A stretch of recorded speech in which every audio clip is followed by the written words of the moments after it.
నమస్తే. ప్రస్తుతం మనతో పాటు సీనియర్ జర్నలిస్ట్ దాము బాలాజీ ఉన్నారు. ఆయనతో మాట్లాడదాం. నమస్తే సార్. నమస్తే సార్, మారుముంత చోడు చింత అనే సాంగ్ రిలీజ్ అయ్యింది డబుల్ ఇస్మార్ట్ శంకర్ నుంచి. అయితే ఈ సాంగ్ మీద కొంచెం వివాదం ఏర్పడింది. ఎందుకంటే అందులో మీమ్స్ వాడారు. ఆ మీమ్స్లో ముఖ్యంగా కేసీఆర్ది వాయిస్ వచ్చింది. అయితే ఆ వాయిస్కి బీఆర్ఎస్ నేతలు నిన్న అపోజ్ చేస్తూ మాట్లాడారు. అండ్ కేసీఆర్ కూడా వార్నింగ్ ఇచ్చినట్టు పూరి జగన్నాథ్కి వార్తలు వస్తున్నాయి. ఎలా చూడొచ్చు సార్ ఇదంతా? ఇది అంటే కేసీఆర్ని ఖచ్చితంగా అవమానించినట్టే వాళ్ళు ఫీల్ అవుతున్నారు. ఎందుకంటే వాయిస్ కూడా సిమిలర్గా ఆయన దగ్గర ఉన్న వాయిస్ వాడారు. బేసిక్గా ఏంటంటే ఇది డబుల్ స్మార్ట్ అని మనకు తెలుసు. ఇంతకుముందు స్మార్ట్ శంకర్ పెద్ద హిట్ అయ్యేసరికి మధ్యలో లైగర్ తీశారు. దాంట్లో విపరీతంగా డబ్బులు పోయినాయి. సో వాళ్ళు మళ్ళీ రొటీన్ దీంట్లోకి వెళ్ళిపోదాం, అదైతే మాస్గా ఉంటుంది, హిట్ అవుతుంది, పోయిన డబ్బులు తీసుకోవచ్చు అన్నట్టుగా మళ్ళీ స్టార్ట్ చేశారు. డబుల్ స్మార్ట్ అని పేరు పెట్టారు దానికి. అది ఇప్పుడు ఆగస్ట్ 15th రిలీజ్ ఉంది. దీనికి సంబంధించి పాటలు ఇప్పుడు 2 పాటలు దీనికి బయటకు వదిలారు. ఇందులో మారుముంత చోడు చింత అన్న పాట కళ్ళు దుకాణంలో స్టార్ట్ అవుతుంది. ఇందులో ఒక హుక్ లైన్ అంటారు. మామూలుగా ఒక్కొక్కసారి మనకి ఒక పాటలో ఒక చిన్న డైలాగ్ రావడం, అట్లాంటి వాటిని హుక్ లైన్స్ అంటుంటారు. అటువంటి hook line KCR brand line అది. పైగా వాళ్ళు వేరే వాళ్ళ దగ్గర చెప్పుంటే కూడా ఇంత ఇది ఉండదు. వాయిస్ కేసీఆర్ వాయిసే పెట్టారు. అదేంటంటే ఏం చేద్దామంటావు మరి అని, ఏం చేద్దామంటారు అనేది ఆయన విలేకరుల సమావేశంలో విలేకరు మీద కోపంతో నువ్వు చెప్పు ఏం చేద్దాము, నువ్వు చెప్పు ఏం చేద్దామంటావు మరి అనే ఒక దబ్బాయింపుగా అనే వాక్యం అది. అది నిజానికి ఆయనకి అటువంటివన్నీ కూడా బ్యాడ్ నేమ్ తెచ్చిపెట్టాయి కేసీఆర్కి.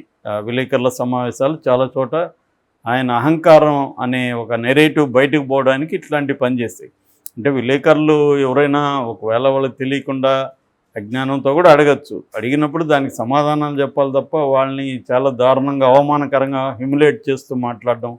నిజానికి ఈయన ప్రజాప్రతినిధి, ప్రజాసేవకుడు యాక్చువల్గా. అంతేగాని తనేదో ఒక రాజులాగా తెలంగాణకు రాజులాగా బిహేవ్ చేయడం ఇవన్నీ కనబడతాయి. సో ఆ కాంటెక్స్లో ఇది అన్న పదం. అయితే ఇప్పుడు ఏమైందంటే కేసీఆర్కు తెలంగాణ సెంటిమెంట్ మీదనే బతికేశాడు కేసీఆర్ 10 ఏళ్ళు కూడా. నిజానికి చెప్పాలంటే ప్రధానమైన ఆయుధం ఆయనకి తెలంగాణ సెంటిమెంటే. నిజానికి 2019లో కూడా ఆయన ఓడిపోవాల్సింది. అప్పుడు కూడా చంద్రబాబు ఆయన కాపాడాడు. చంద్రబాబు కానీ లేకపోయింటే కాంగ్రెస్ అప్పుడే గెలిచే పరిస్థితి ఉన్నింది. కానీ ఆయన చంద్రబాబు రావడం వల్ల తెలంగాణ సెంటిమెంట్ని రగిలించగలిగాడు. ఇప్పుడు కూడా చంద్రబాబు మళ్ళీ వస్తుంటే కొంత ఊపిరి వస్తుంది కేసీఆర్కి. యాక్చువల్ కేసీఆర్ అండ్ బీఆర్ఎస్ కోమలోకి జారుకుంటూ ఉంది.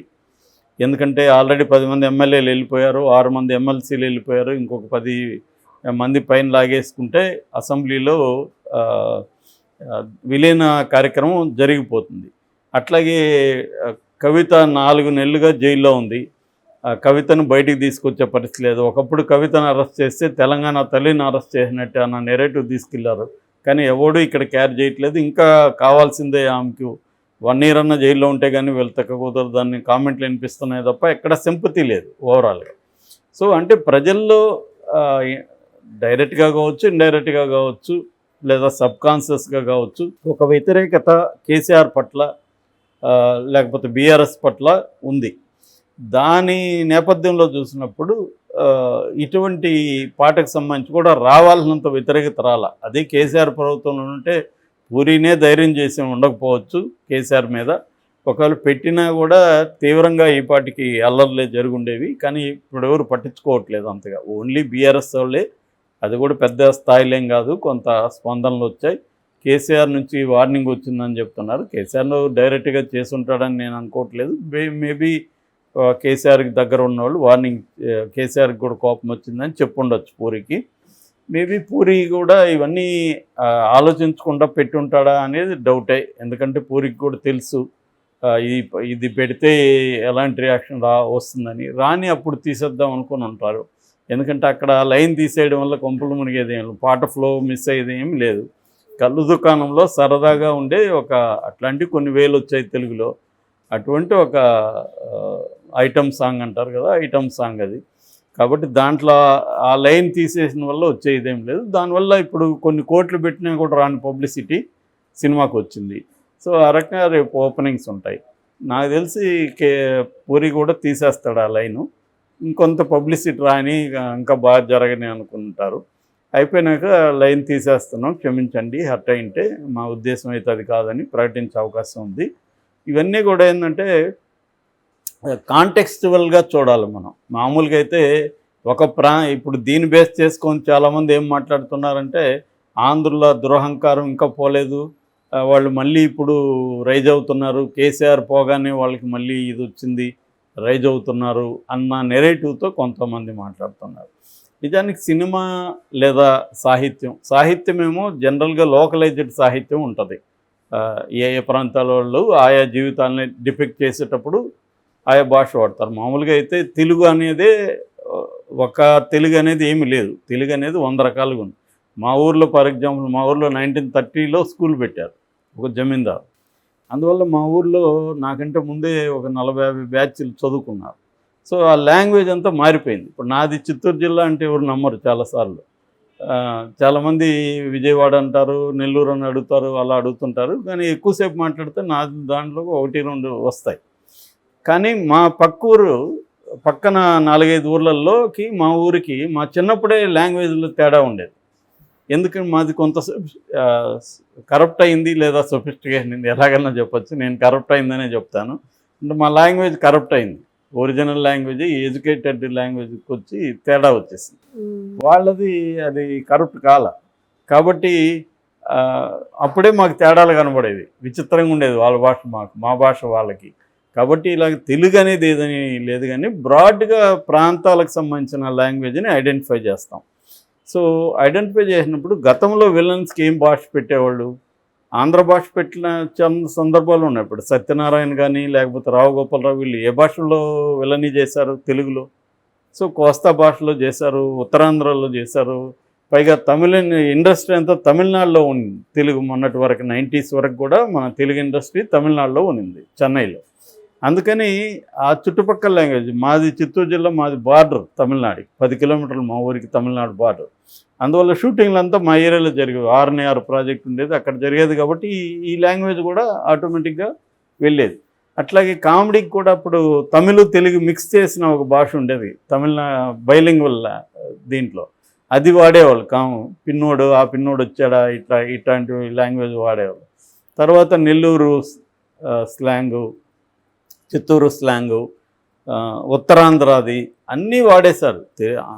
ఒక్క తెలంగాణ అనేది కాదు. తెలంగాణది ఎప్పుడు వచ్చిందంటే హైదరాబాద్కి ఇండస్ట్రీ షిఫ్ట్ అయినాక ఇక్కడ స్టోరీస్ని ప్లేస్ చేసినప్పుడు ఈ లోపల ఏమైందంటే కొంత రియలిజం కూడా ఎంటర్ అయింది తెలుగు సినిమాలకి. అంతకుముందు మధ్యలో 70s నుంచి రియలిజం అనేది పోయింది. ఎవడోడో ఏ భాష మాట్లాడుతుంటారు ఒకే ఊర్లో కూడా. కానీ రిలీజ్ వచ్చినాక ఇప్పుడు హైదరాబాద్లో పాత బస్తీలో రౌడీని పెడతారు, వాడు కొంచెం హిందీ మిక్స్ చేసిన, ఉర్దూ మిక్స్ చేసిన తెలంగాణ తెలుగు మాట్లాడతాడు విలను. కామెడీలు కూడా అలా పెట్టడం మొదలైంది. దాంతో తెలంగాణ ఉద్యమంలో ఏమైందంటే భాష, కల్చరు వీటి విషయాల మీద కూడా అటాక్. ఎప్పుడైనా ఒక ప్రాంతాలకు సంబంధించి ఉద్యమం వచ్చినప్పుడు ప్రపంచవ్యాప్తంగా కూడా లాంగ్వేజ్ అండ్ కల్చర్కి సంబంధించిన ఇష్యూస్ వస్తాయి. ఇది వరల్డ్ వైడ్గా ఉన్నదే. లింగ్విస్టిక్ పాలిటిక్స్ అంటారు, లాంగ్వేజ్ పాలిటిక్స్. ఈ లాంగ్వేజ్ పాలిటిక్స్ అనేవి ప్రతి చోట ఉంటుంది. ఒక భాష ఆధిపత్యం కూడా ఉంటుంది. అయితే దానికి చారిత్రక కారణాలు ఉంటాయి. ఆ భాష ఎందుకు బాలగోపాల్ ఒక మాట అంటాడు, కృష్ణానది కానీ అక్కడ రాయలసీమలో ప్రవహించుంటే రాయలసీమ భాషే తెలుగు భాష అయ్యిండేది అంటాడు.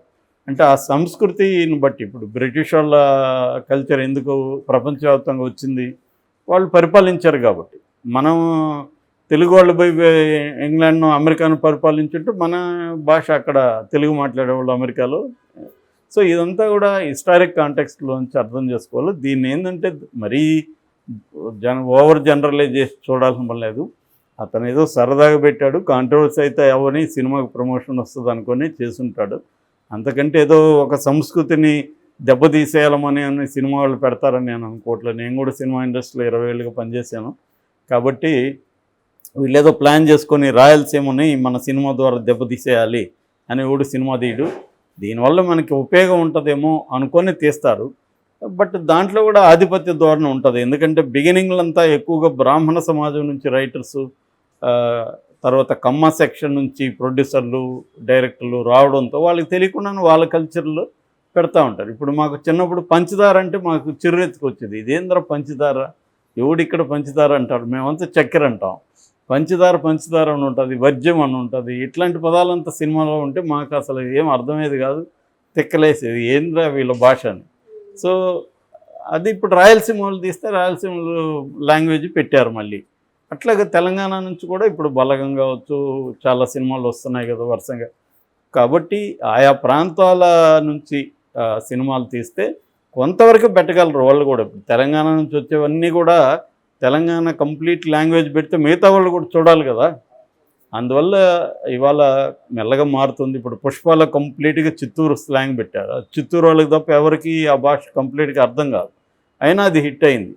సో అవన్నీ జాగ్రత్తలు తీసుకుంటారు. మిగతా వాళ్ళకి కూడా అందాలంటే అథెంటిసిటీ ఉండాలి, at the same time reach అవ్వాలి. కమర్షియల్ సినిమా ఇదంతా కూడా ఎక్కువ మంది చూస్తే కానీ సినిమాలు ఆడవు. కాబట్టి ఇవన్నీ చూసుకొని వాళ్ళు ట్రై చేస్తారు. అంతకంటే దీన్ని పెద్ద ఇష్యూగా చూడాల్సిన అవసరం లేదని నేను అనుకుంటున్నాను. Okay sir, thank you.